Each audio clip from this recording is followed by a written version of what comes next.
অনেক দিন হলো কোথাও ঘুরতে যাচ্ছি না, তো আজকে ভাবলাম যে আমরা একটু বাইরে থেকে ঘুরে আসি। যেহেতু আমাদের মুন্সিগঞ্জ শ্রীনগরে একটা নতুন কাচির দোকান দিয়েছে, তাই আমরা আজকে সেখানে চলে গেলাম।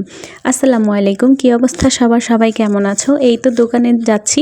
তো আমরা এই দোকানটায় নতুন হচ্ছে, তো এইটার মধ্যে আমরা 2 তলায় উঠে পড়লাম। তো এইখানে মানুষ খুবই কম, যেহেতু নতুন। তো আমরা গিয়েছিলাম একটু আগে, মানে দুপুরের একটু আগ টাইমে আর কি। তো এর জন্য আরও মানুষ কম ছিল, 2 তলায় কোনো মানুষই ছিল না। এই তো দেখুন, আমার মেয়েকে আমি এই সাইডে ঘুম পাড়িয়ে দিয়েছি, সে আবার ঘুমিয়ে গিয়েছিল। আর ওই যে দেখুন তাদের আউটডোরের সিস্টেমটা।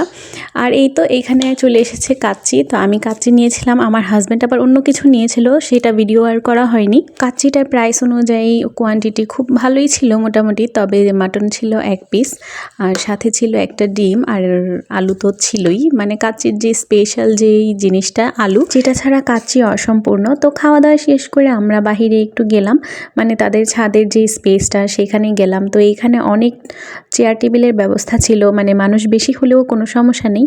যেহেতু রেস্টুরেন্টটা নতুন হয়েছে তাই তেমন কোনো মানুষ নেই, তবে আমাদের কাছে খুবই ভালো লেগেছিল, মানুষ খুবই কম ছিল, আমরা সুন্দর করে রিল্যাক্স করে খেতে পেরেছি। তাহলে সবাই ভালো থেকো, আল্লাহ হাফিজ।